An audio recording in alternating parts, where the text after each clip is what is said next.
Hi అండి.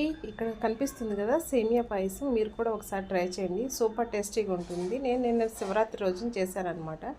ఒక steel కడాయి తీసుకొని దాంట్లో ఫుల్ క్రీమ్ మిల్క్ తీసుకోండి. నాకు అది దొరకలేదు. తర్వాత 2 అవర్స్ నానబెట్టుకున్న సగ్గుబియ్యం యాడ్ చేయండి. పాలు కాగిన తర్వాత బెల్లాన్ని కరిగించండి. డైరెక్ట్ వేస్తే పాయసం అనేది ఇరిగిపోతుంది. తర్వాత సేమియాలు యాడ్ చేయండి. సగ్గుబియ్యం ఉడికిన తర్వాత 2-3 ఇలాచీలు దంచి వేసుకోండి. బెల్లం కరిగిన తర్వాత దాన్ని వడకట్టుకుని ఇప్పుడు సేమియాలు సగ్గుబియ్యం ఉడికిన తర్వాత అది యాడ్ చేయండి. మంచిగా నెయ్యిలో వేపుకొని జీడిపప్పు కిస్మిస్ కూడా యాడ్ చేసుకోండి. సూపర్ టేస్టీగా ఉంటుంది. చాలా సింపుల్గా అయిపోతుంది అనమాట. ఇది సమ్మర్లో కూడా పిల్లలకు కూడా ఇస్తే సలవ చేస్తుంది. బెల్లానికి బదులు పంచదార వేసుకుని అయినా ఇవ్వచ్చు. షుగర్ ఉన్న వాళ్ళు మాత్రం స్కిప్ చేయండి. సూపర్ టేస్టీగా ఉంటుంది. ఈ సేమియా పాయసం నచ్చితే నా ఛానల్ లైక్ చేయండి, సపోర్ట్ చేయండి, సబ్స్క్రైబ్ చేసుకోండి. Thank you for watching. Me support ఉండడం వల్ల నా ఛానల్ కొంచెం గ్రోత్ అవుతుందండి. Thank you for watching once again.